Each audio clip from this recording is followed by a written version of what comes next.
Hi, today I'm going to be mending a Hormann chain, a broken chain on an electric garage door. It's Stuart here from Doris Visits. We're normally a cruise channel, but before we go away I always have to check the equipment, and today I've got to mend a garage door, so I thought why not check the equipment as we mend. You probably could buy a chain, although we don't see them advertised, and I'm sure it would cost you 50, 60, maybe 70 pounds, and the whole K-bar delivered including tax was £100. So, why bother? Let's change the whole bar. It's fitted in 3 places. Firstly, to the bar that lifts the door, which you can see here. And then just beyond it at the top is the fitting actually to the wall. And it's fitted here to the ceiling. And I guess you could say the 4th fitting is actually to the motor. So we're going to take the motor off first. We're going to switch the unit off, unplug it, and release the cable. The unit's it's dead easy to replace. There's only 2 nuts holding this whole head unit onto the K-bar. This comes off and the 2 wires can simply be removed there. Compression joints, be careful with them. The wire's just unclipped. So we're literally undoing this with our socket, and of course when we do this, this is going to drop straight down. We've got 1 nut each side, so I can pretty safely take the one from this side out. Now the reason the chain's broken, could be 2 reasons. One is old age, but the chains are pretty good. The second one is normally the spring adjustment's gone wrong. After a few years, the springs don't have the same tension on them, and they actually fail to lift the door as much as they should, and there's too much weight being pulled by the motor, too much tension on the chain, so the chain will actually break. So that's off on one side. I'm going to take the other side off now. So there we go. It literally drops straight off. So you may be wondering what this is doing on a cruise TV channel, but I had 2 jobs this morning. One was check the camera equipment, the other one was mend the garage, which is where we keep all the equipment. So I'm thinking 2 jobs in one. Let's film mending the garage. This is why we have to check the camera equipment when we get back. It's all laid out on our snooker table. And it's a complete mess. It has to be worked out what's gone missing, what's been left in the last ship's cabin after 3 weeks away, and what we need to put back. So that's what we're doing. Okay, so let's remove the K-bar. Again, it's all pretty easy at the moment. There's going to be a snag along the way. Way! Okay, this is going to be easier than I thought. And what we're going to look at is this clip here up the top to release the garage door from the K-bar. So there we are, the garage door has been released from the K-bar, and all down to this little circlip. Look at that. The K-bar has been released apart from this end. And it looks like the circlip here, we're going to remove the pin, but we're going to have to hold the bar up because it'll just drop down. So we took the clip off the other side, and we're going to take the pin out. The K-bar just drops down. So my new K-bars come nicely packed. I'm going to need to break into this carefully and take all the packaging off. So we need to run it over the top there and bring it forward. The pin kept somewhere safely. So the next thing to connect is the garage door. So this is the flowing carriage, which you can release or connect to the inside carriage. At the moment I've got it free flowing, so I can connect the pin and make it all line up. There we go. And now we're going to put the clip on it. The pin fitted, so effectively we've made 2 connections and 2 fittings. The garage door is fitted and it's fitted to the end wall. What we've got to do now is go and fit the other end. Now, what is worth mentioning here definitely is this box of bits comes with the new head. It does not come with the K-bar, so if you've just split the chain, you'll need to recover all your bits off the old bar.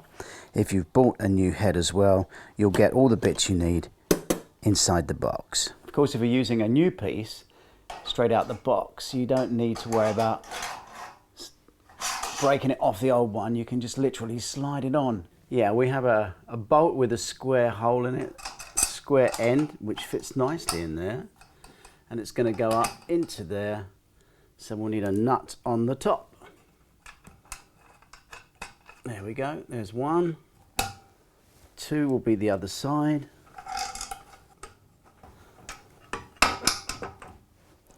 That's going nowhere, and that really is, that's so easy, so few fixings.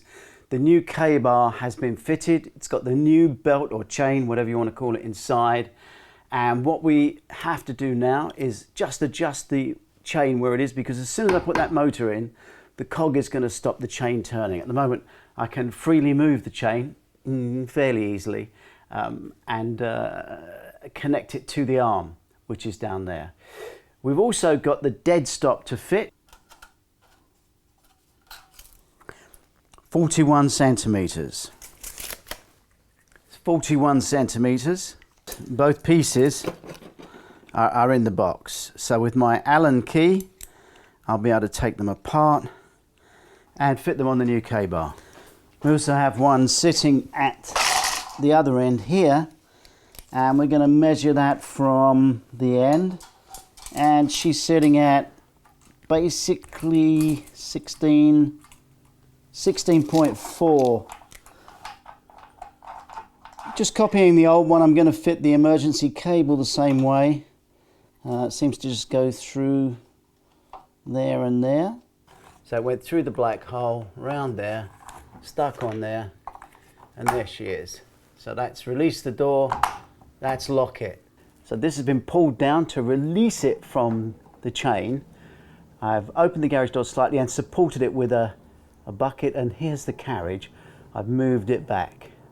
Now what will happen is, if I press this green button, which is the engage button, and as soon as we go back along, it will engage with this trolley piece. So if I let the garage door down slowly, you'll hear it engage, hopefully, hear it.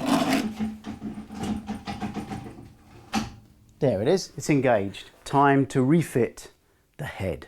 Designed for convenience, if you put these nuts loosely in, this is obviously going to go on the K-bar, this will slide in and literally hold it while you tighten the nuts up.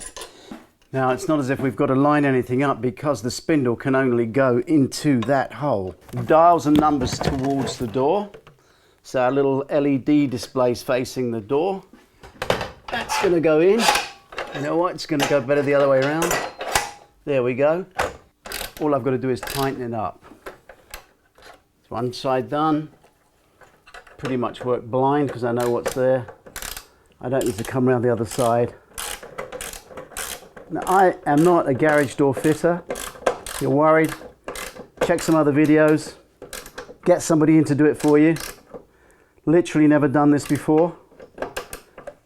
But I do like fixing stuff. Now you remember, we put the electric cables in there from the press button. So we'll do that.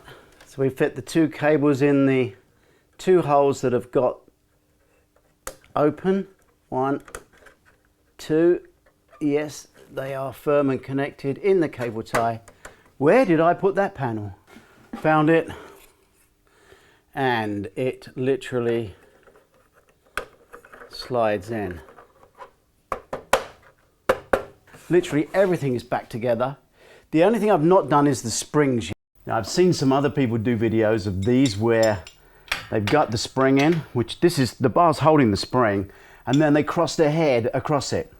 Bad idea. You don't want your head to cross where these can spin.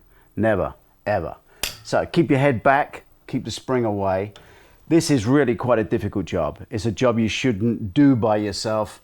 And bear in mind, it's a big spring. So as soon as you put these bars in, they can spin around like a helicopter. So I don't advise you doing this by yourself. And if you're not used to doing things like this, do not touch it. Get somebody in. But we're going to adjust this spring now. This is here to hold the spring. You want your tools where you can get hold of them. This is your ratchet for undoing the lock. This lock is a simple bolt. We're just going to loosen it very slightly. That'll be enough, and we'll be able to play with the spring. I can already feel the tension. Now, I'm feeling the tension because this is a big door. It's a big garage door. It's very strong, but the spring is not, at the moment, lifting it up. So here with my 2 bars, I'm going to very slowly take the spring up a bit more. Holding it, and take this one across. Here we go. This is a lot of tension on the spring. If this flies around, it's going to do a lot of damage. So we have it all under control. We're turning it 3 spring. That's a lot to be turning it. It might not be enough for this door. So holding it very tight. Going to swap to my ratchet. Of course, if I was to drop the ratchet, I'd be in trouble. I'd be calling for help, which is why you shouldn't do this by yourself. Now we're going to do this last nut up. Make sure it's tight, because then that's going to be gripping the center. So we've gone 3/4 with this. We have to do the same with the spring on the other side. But essentially, that's what you need to do. The reason the springs are here is because they are lifting the garage door. All fixed. So, better pack the case, ship tomorrow. And don't forget, if you've not cruised before, check us out on Cruise Doris Visits. Doris Visits is the cruise channel. We just happened to fix the garage today because it's where we fix all the camera equipment.